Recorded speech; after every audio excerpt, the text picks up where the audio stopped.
you? I'm doing good. How are you? I'm doing well. It's so nice to see you. You're like a grown person. I know, it's so weird. I Like, know. I'm just in your class. I know. What grade are you in now? I'm a senior. Well, thank you for doing this. I Of course. cannot believe you're a senior. That's wild. I've been doing a YouTube channel called Real Talk with Miss Masood, where I basically ask former students about subjects or topics or issues that they wish they could have talked more about in the classroom, whether with me or at any point throughout your educational journey. So what topics do you feel like you would want to share with us? Okay. So I had one main topic that I think is kind of really important to start learning at a younger age, and I think that's teaching students how to study. Since I think that it's so important to learn from a young age how to study because you do have so many different classes and there are so many different ways that you can study and approach studying that I feel like this is something that maybe in the first few days of school where instruction isn't very tedious at this point, students can learn like different techniques on how to study and kind of what a studying environment should look like. Since I feel in your childhood you see all these movies, you see High School Musical, Gabriella going to Stanford and Troy Bolton to Berkeley, but you never even see them open a book in class. It's like so true. There's no real role model that these students have to look up to how to study and how to actually prepare for these classes. You know, you're told you got to work hard and like focus on school, and obviously students know to pay attention in class, do their homework, but what else does this really entail? And kind of leading into the idea that students need to know what they actually have to do in order to study and how this can differ depending on classes. And as you do move from school to school, the level of rigor in your classes can change significantly, leading to new ways to study and kind of adapting. So I think if students do get the resources and kind of some idea of how to study at the beginning of their careers and educations, they can kind of use those tools later down the line and kind of eliminate some of that stress of transitioning to high school, middle school, all the other years. 100%. So was there a particular time that you first realized like, I wish someone would have taught me how to do this? The transition from 8th grade to freshman year.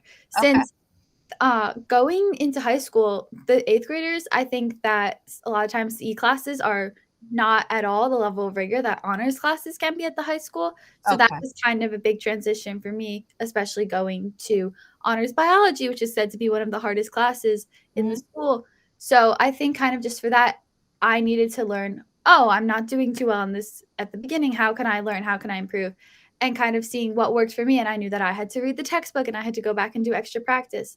And I know friends as well who were taking the class and they just didn't know how to study because in middle school, you don't necessarily need to put in the time and the effort to study because middle school classes were much easier. What would you recommend then if you were to come up with, let's say, a curriculum, or not even a curriculum, but like, let's say 3 lessons to teach kids, say in the beginning of the school year on study tips or study habits? What would you make sure those 3 tips should be?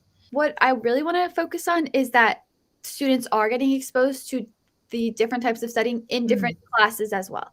Because I know that you have studying for a reading test is going to be different from studying for a history test versus studying for a math test, because math tests are more problem-based and you have to do a lot of problems. So I think that if there was some sort of class where in the beginning of the year or maybe even randomly, sporadically throughout the year, students could kind of get a simulated study session with one of their teachers and kind of see if they had to study some sort of content or curriculum for an exam, and they could see different techniques. I know I took AP psychology last year and we kind of learned about a lot of different studying techniques. Do you mind sharing some of those with us? Yeah. So one of them is called SQ3R. So it's survey, question, read, and recite. Is you skim through a passage and then you would kind of see what questions do I have from this? And you go through and then you look at words and concepts that you get and kind of just summarize what you have in that.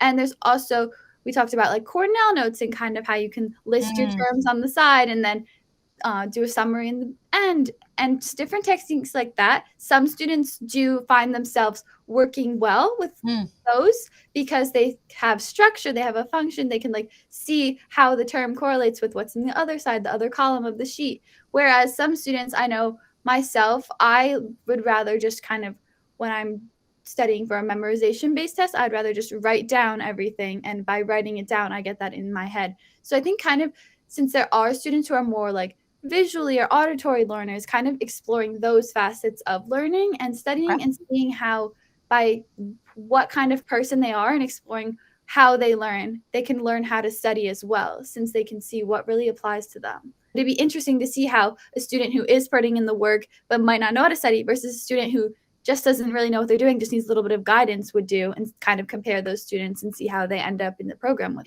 One of the things that we're trying to do is kind of implement this into our National Honor Society this year and kind of looking at things like professional development and SAT prep and things like that as well, because we want to try to get the well-rounded student, have them be able to focus on not just the areas they need help with in school, but also the areas that they need help with outside of school, writing essays, things like this, kind of showing the students and guiding them with more direction and like how to study. It helps students to really see the whole experience and see what they need for themselves. Okay, so basically, if you were going to come up with like 3 lessons for the kids Oh, on study okay. tips, so the one you mentioned would be, I think, the fact that there would be a study Yeah. simulation in and of itself. So that could be Mhm. one. Yeah, And more then of like a 2 others. hands-on experience with Yeah. that one so they can really see how it applies. I think another good lesson would kind of be teaching students where they should be studying and what the environment should be like, Mm, more of a lecture mm, style presentation, but kind of mm, showing students that they need to be in a quiet area or mm. somewhere limited of distractions. But also, I know some students respond well to studying with music and things like Yeah. that, whereas some students prefer to not have distractions. And I think that's really something that needs to be focused on, how each student is different. Not Yep. everyone responds well to that quiet room.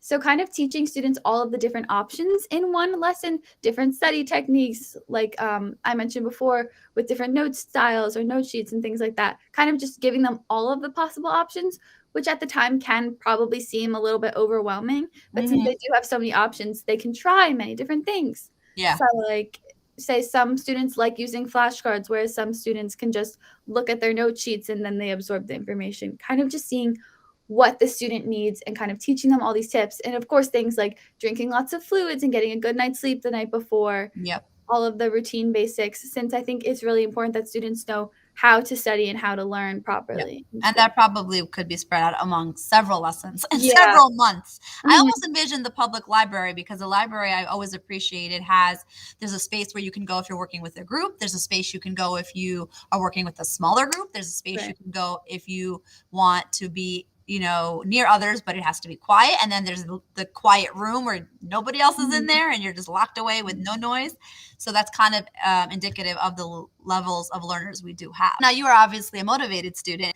And what about those students who get discouraged easily? I think that's probably also where we're seeing some of this, because if you've got a student like you who, let's say you try study technique number 1 and it doesn't work, I'm pretty sure you're then going to go try study technique number 2 and 3 and 4 until you get it. Not every student is like that, where they might try the easiest technique because that's just the only motivation they have. How do you think we can get to those students? I think that is a difficulty of the program and like kind of Mm. figuring out where those students can fall. I think that potentially if this were to be some sort of simulated study, maybe if there was like a prize at the end, the students could Mm. be more motivated to do it. However, that could influence why the students are actually studying and not studying for their own well-being and kind of just doing that to get that piece Yeah. of candy or whatever it may be. But I think it's kind of finding and like working with those students closer on one maybe, seeing what they like, what motivates them. If they're maybe a sports person, maybe Mm. incorporating sports somehow into their studying and kind of relating math to like angles of kicking a soccer ball or something like along Mm. What motivates you? those lines.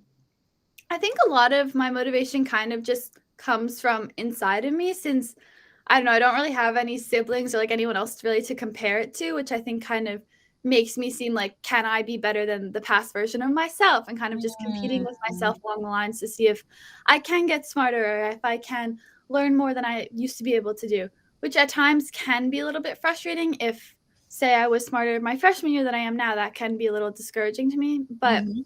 I think I kind of keep thinking it's all going to be okay in the end and it's all going to work out eventually. Absolutely. And that just keeps me going. And also having a balance of not only school, but soccer is a good outlet for me and it lets me get away of any emotions really. I can kind of just like Mm. go out on the field and nothing matters then. I'm just like in the moment and especially like hanging out with friends too. Like everyone, yes, there needs to be studying.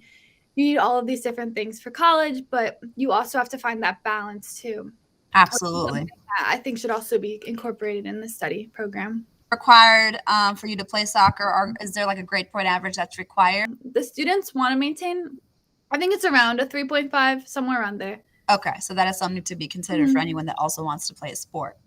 What study tips do you use? So what I do, I make sure to always study at my desk, since one of the things I learned in my psychology class is if you study, say, at a desk, you're taking your test at a desk as well. You're simulating the same environment. And by doing that, you might tend to remember your information better since it was a similar spot to where you studied. So that's something I always try to do. And I like to keep where I study the same at my desk, since I think it's almost like a comfort thing. I'm studying there all the time, kind of just referring to what I know. Yeah. And I know the work. I'm more of a morning person, so I try to do my studying. I might even do it before school earlier. At And like 4 a.m.? I actually woke up at 4 a.m. today to study for my government test. Wow, good for you. I'm so proud of you. Yeah. A lot of it is about knowing yourself. And if like you're one of those people who can stay up late till midnight, 2 a.m., whatever works for you, to utilize that time to study. Whereas I know myself, I can wake up at 4 a.m. and study until 7 in the morning.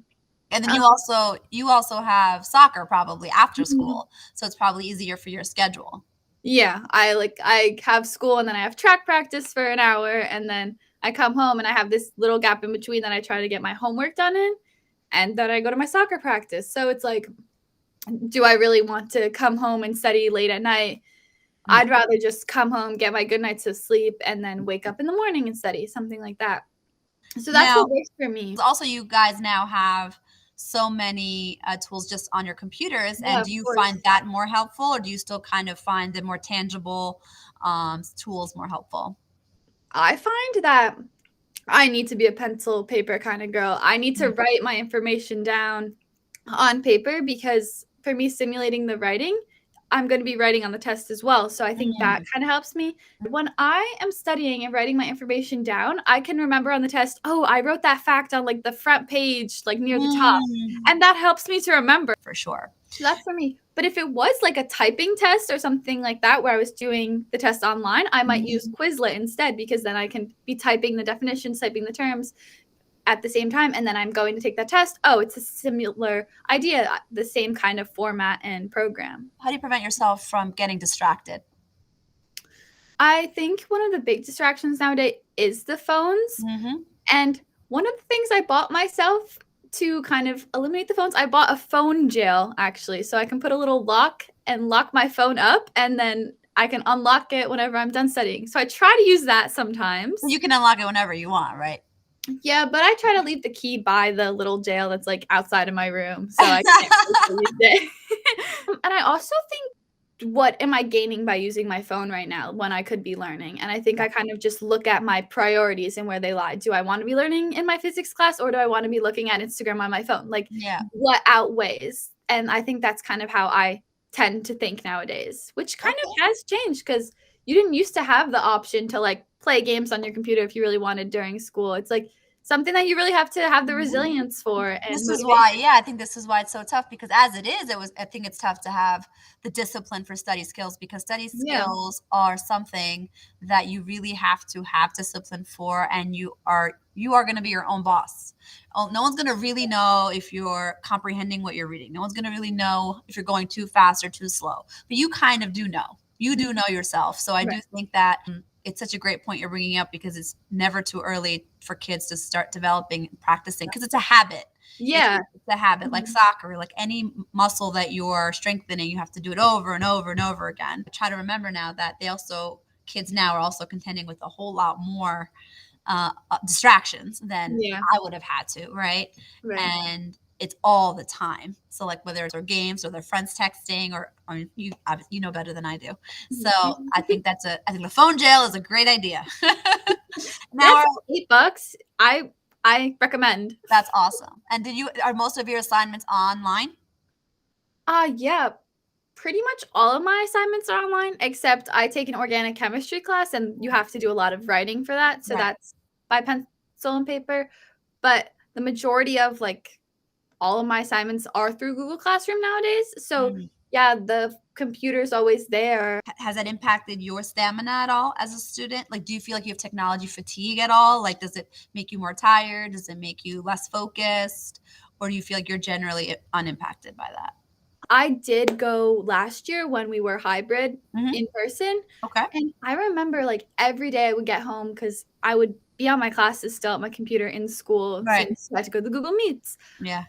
and I would come home and my head would just ache and ache, Yes. and it was difficult to Mm. I think because we were just a lot of people sitting in our beds doing school for months, and Yeah. that transition back to going to school, I just did not feel good for the Mm. first bit of going back, but then again, I know that I'm a person who really values routine and Yeah. consistency, Mhm. so I knew that going to school more and more, I would tend to get in this cycle and I would start to feel myself again and not feel as laggy and Yeah. groggy after going to school, and I think this year now, I kind of go from one thing to the next, and that kind of eliminates feeling any sort of, like, tiredness because I just know I have to, like, keep going. What I've noticed now in school is that I see whenever I go to the library during lunch to study with my friends, that there will be a lot of tours going on of giving the freshmen a guided tour of Mm. all around the library. The freshmen get to know all of the resources, which can be good Mm. because they know where they need to go when they need to do a project or something like that, and I actually saw a similar study at Stanford that showed where students were able to strategize about their resources, their exam scores actually improved because they knew about all of the resources by an average of about Mm. one third of a grade. And I think that if Mm. this is something we can continue to do, kind of teaching students about like the media center and all of the different Mm. resources we have, ebooks, like extra helps. I want to make sure that all the students know about this sort of Yep. opportunity for them. Yep. I think that this can really help grades as well and how they can study. And of course, there's always the will the students want to be motivated to do so, but hopefully having such a broad range of opportunities can entice them to participate in some sort of help or program if need be. So the article was suggesting that just by being aware of the resources available, students were automatically seeing success or more success uh, Exactly. as far as their grades are concerned. Mhm. That's fantastic to know because that's such an easy thing to do. Right. If It takes a few minutes. exactly if given the time to do so. Mhm. And you said there was a second article. I found a nonprofit in San Francisco. It was called Youth Troop, and it actually said that a lot of students the majority of students, around 78%, I believe, it said that they feel unprepared for college. Well, the Mm. majority of students do want to go to college, but they feel unprepared. And I think that study skills is something that can especially help this Yes. transition because students are already going to a new place, new friends, Mm. new people, away from your family. You're independent for the first time. Mm. Everything's changing, everything's new. So by almost having a set skill base to rely on for your knowledge, which is what got you into the school essentially, Right. that's like the one constant you can have in your life that can help students to kind of ease the transition and eliminate some stress of a new college. And I think by teaching that early on, we can really help students to only build on their skills and see what they can use and kind of have this toolbox throughout their whole high school careers and leading into college as well. As a senior, do you have like is there ever any situation where you guys are shown or given examples of a college lecture? Not necessarily. I Okay. have sat in on a few college classes at Bryn Mawr when I went on my visit, so I got Visit, yeah. that kind of example, Okay. but we Do you haven't think had that any. would be helpful? I think it would be. I Mm. think that the students should be able to participate, one, in a subject that they want to probably pursue. Like, I sat Mhm. in on a philosophy class, so it was a little bit painful, but I think that would be a really good experience for students to kind of see the college environment, and if you see this is how you're learning, "Oh, maybe I can adapt how I study." Because I actually thought about this too. I was like, if I was actually taking this class, I would go home and write everything down that I learned, so I Yep. remembered that day's lecture, and I could use that for my homework and then discuss next time, since it was more of a discussion-based class, and Yep. I thought that was really helpful to Yeah. kind of see. I don't remember where I saw this as a school that took a group of kids, seniors, I think, juniors and seniors, to go visit schools Oh, wow. and universities and Mm. also had them intentionally sit in on lectures by professors so that when they did apply, they had a more realistic expectation. I just thought that was such a fantastic idea. I think that's Um, incredible, and if yeah. students are given the opportunity, I think that they should definitely do that, or even as I think seniors a lot of times don't really have field trips since it's more, like, class specific. If you True. have, like, a anatomy class, maybe you'll go watch something at Liberty Science Center, Yeah. but I think that could be a really great kind of class trip or you Yeah, break it into smaller groups and you kind of just go sit in a college class like, oh, these kids want to go to biology. Oh, we're going to biology this day. Or, oh, you want to go exactly. to philosophy? Here, we're going this day. I think that So would be what was your visit like? What did you take away? I thought, well, my first thought was kind of, wow, this is not high school anymore. It's totally different. Yeah, And I just think that the students were like always busy, always doing something. yeah. But at the same time, everyone was so kind. Everyone knew each other when they walked around the campus. And I Okay. just think it was a really great atmosphere of both learning and athletics and also just having a great time with great friends. And I'm so excited to have that experience next year. Oh my gosh, it's so exciting. I can't wait to hear about it. You have to keep in touch and let me know I how will. it's going. I would love to hear about it. That's everything on my end. Was there anything else on your end you wanted to share? I think that pretty much wraps it up. Okay, awesome. Tell your Yes, parents I of said hello, and I will hopefully course. speak to you soon. Thank you, Sarah. Thank you so much. Have a good night. You too. Bye.